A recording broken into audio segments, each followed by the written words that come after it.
दोस्तों प्रणाम, सत श्री अकाल, आदाब। मेरा नाम डीसी राजपूत है, यूपी हाथरस का रहने वाला हूँ। 40 साल पहले दिल्ली आया था और 5 क्लास पढ़ा हूँ।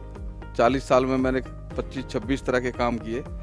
हर काम को करने की इच्छा रहती थी, आगे बढ़ने की इच्छा थी, लेकिन कहीं कामयाब नहीं हुआ। जब मेरी उम्र 60 साल हो गई तो मेरे को एक मल्टी लेवल मार्केटिंग वेस्टीज नाम से एक साथी ने समझाया और मेरे को वो समझ में नहीं आया, लेकिन उसने कहा कि आप कर सकते हो।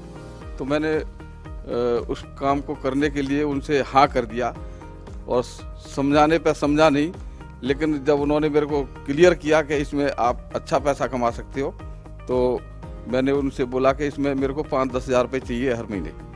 तो उन्होंने मेरे को समझाया कि इसमें ये प्रोडक्ट हैं, इस टाइप से वेस्टीज के प्रोडक्ट हैं, इनको आप इसमें किसानों के लिए खाद है और वो चाय की पत्ती, टूथपेस्ट, नहाने का साबुन, शैम्पू, इस टाइप से प्रोडक्ट दिखाई मेरे को।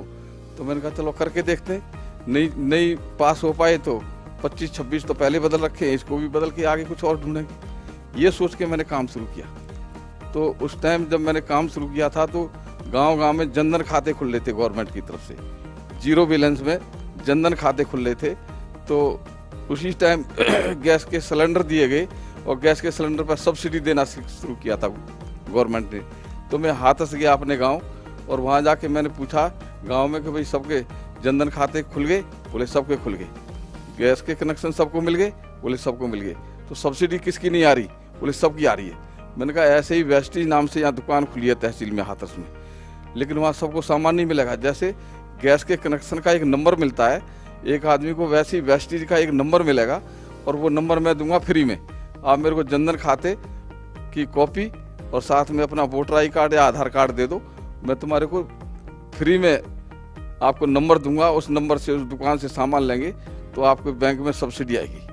और जैसे गैस के सिलेंडर पर सब्सिडी आ रही थी, लोगों की समझ में आ गया सब्सिडी का, तो मेरे को ज़्यादा समझाने की ज़रूरत नहीं पड़ी। लोगों ने ढेर सारे बैंक के खाते, जनधन खाते और आधार कार्ड ला के मेरे को दे दिए। मैंने सबके फार्म भरे और वो सबको बताया कि वहाँ जाके सामान ले लो। लेकिन वहाँ दिक्कत क्या थी, फार्म में लिखा जाता डेट ऑफ बर्थ, तो डेट ऑफ बर्थ की जगह आधार कार्ड में लिखा था उम्र, तो मैंने सबकी उम्र लिख दी। तो हेड ऑफिस ओखला में था, तो मैंने वहाँ जाके ओखला में जब वो फार्म जमा किए तो 4-5 दिन तक तो फार्म ठीक ठाक भरे गए, क्योंकि सबकी डेट ऑफ बर्थ वो अपने आप बना लेते थे काउंटर वाले। एक दिन 4-5 दिन के बाद में जब मैं ज़्यादा फार्म लेके गया तो जो काउंटर पे एक लड़की बैठी थी उसने सारे फार्म मेरे को वापस दे दिए। बोले इस पर डेट ऑफ बर्थ लिखो, सारे सही से लिखो। तो मैंने कहा चलो देखता हूँ। तो ऊपर जो फार्म था उस फार्म को मैंने फ़ोन किया। मैंने कहा भाई तुम्हारी जन्म की तारीख क्या है? बोले मेरे को नहीं मालूम, मैं अपनी माँ से पूछ के बताता हूँ। थोड़ी देर बाद फ़ोन आया, बोले मेरी माँ कह रही है 40 साल का हो गया और होली से 2 दिन पहले पैदा हुआ था। तो उसका नाम लिखा हुआ था, साथ में 40 साल पहले से लिखे थे, बीच की जगह खाली थी तो मैंने लिख दिया होली से 2 दिन पहले। ये मैंने फार्म दे दिया उसको। तो वो देख के फार्म उसने कंप्लेंट कर दी अंदर साहब को। तो साहब ने मेरे को बुलाया, कौन है? तो मैं गया वहाँ अंदर जाके, तो मेरे से पूछा गया तुम्हारा क्या नाम है? मैंने कहा डीसी राजपूत। ये क्या लिखा है तुमने? मैंने कहा सर मैंने सही लिखा है, अपनी तरफ से कुछ नहीं लिखा, इसमें फ़ोन नंबर है, फ़ोन करके मैंने पूछ के लिखा है, आप भी फ़ोन करके पूछ लो। तो जो साहब थे वो बोले अच्छा बैठ जाओ। वो जो काउंटर से जो लड़की मेरी कंप्लेंट कर रही थी वो बार बार ऐसे कर रही थी, ये रोज़ ऐसी 10-20 फार्म लेके आते हैं हमको काउंटर पे, ऐसी दे जाते हैं और हम इनकी डेट ऑफ बर्थ बनाने में सारा दिन लग जाता है। तो वो लड़की कह रही थी कि ये रोज़ ऐसी लाते हैं, रोज़ ऐसी लाते हैं। तो जो साहब कहने लगे रोज़ ऐसे फार्म ही लाते हैं, कुछ सामान भी परचेज होता है? बोले हाँ 10-12 हज़ार रुपये का रोज़ इनका बिल कटता है।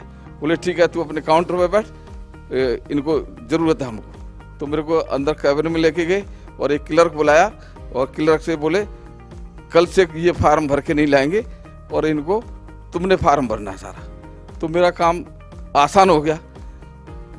तो श्रीमान जी मैं इस काम को करते करते 15-20 दिन में मैंने जो मेरे को काम बताया था संजय यादव जी ने, जो उन्होंने समझाया था कि ऐसे ऐसे इतना काम कर लो, वो 15 दिन में हो गया, वो डायरेक्टर का काम।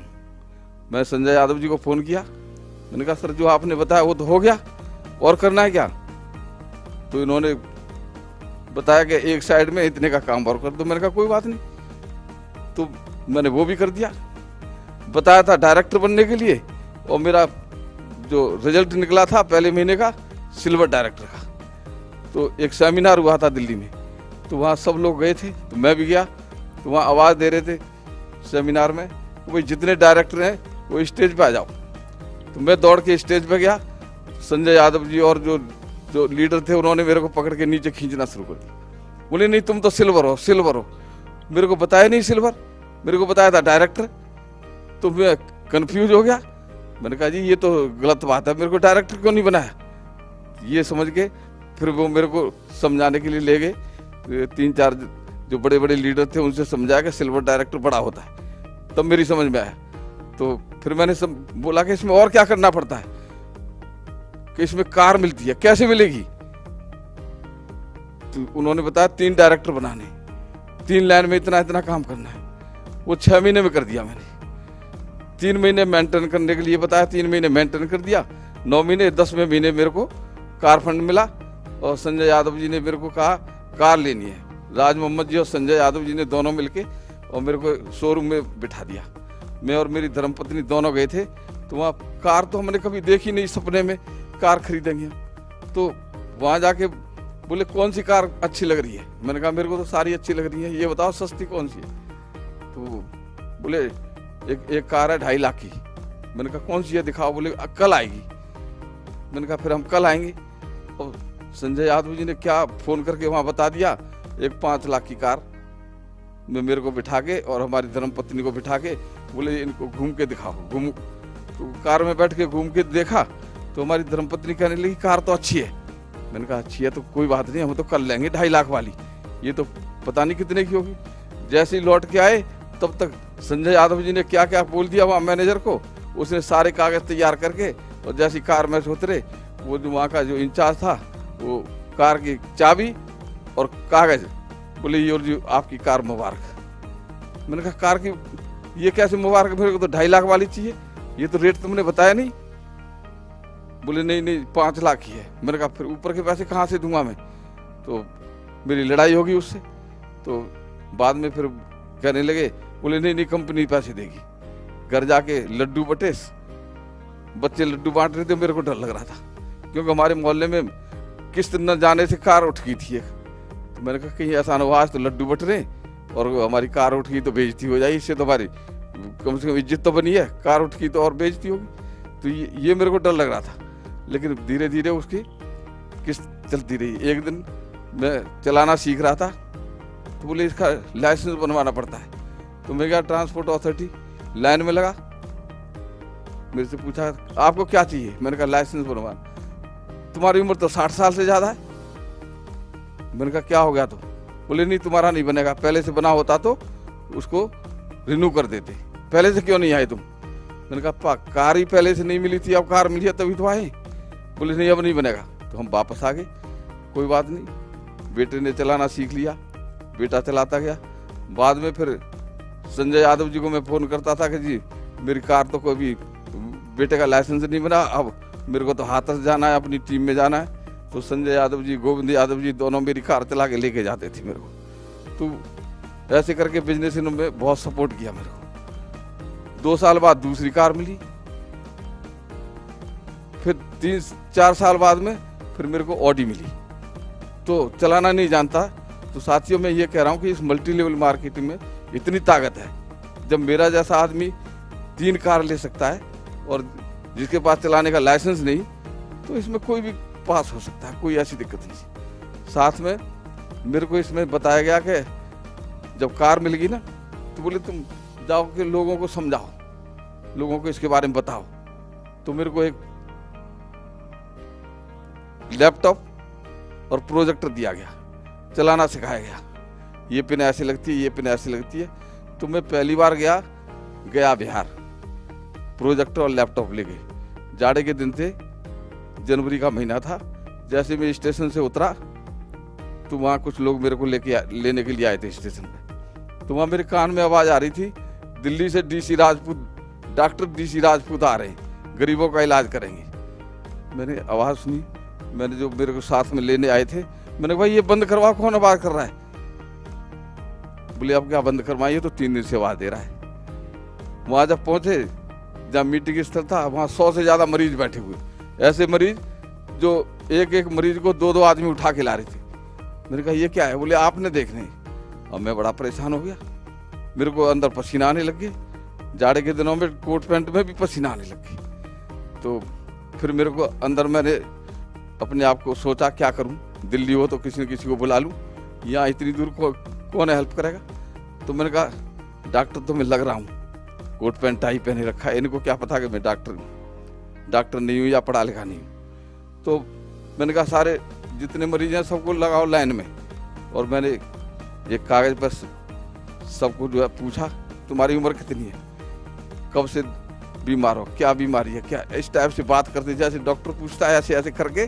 और मैंने सबको फुटपैच लिख दिए और 1-1.5 घंटे में सारे मरीज चले गए। उसके बाद में जब मीटिंग शुरू होने का नंबर आया तो उस चक्कर में मैं पिन लगाना भूल गया। जो लैपटॉप में प्रोजेक्टर में पिन लगाते हैं वो स्टार्ट ना हो। अब मेरे को फिर पसीना आने लगा, अब क्या हो? फिर मैंने बाहर निकल के फ़ोन किया, मैंने कहा ऐसे ऐसी बात है। तो बोली यहाँ कोई वो होगा कंप्यूटर चलाने वाले, कोई बच्चा होगा, उससे मेरी बात करवा। तो राज मोहम्मद जी से मैंने बात करवाई। तो राज मोहम्मद जी से बात होती एक बच्चे ने चालू कर दिया।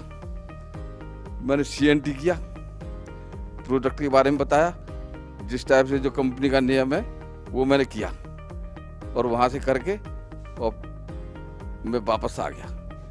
तो साथियों, मैं ये बताना चाहता हूँ कि अगर कोई भी परेशानी आती है तो उसका सामना करो। सामना करने से कोई न कोई रास्ता मिल जाता है। अगर मैं उस दिन इसमें मैं अपने को संभाल के इस काम को नहीं कर पाता तो आज मैं यहाँ नहीं होता।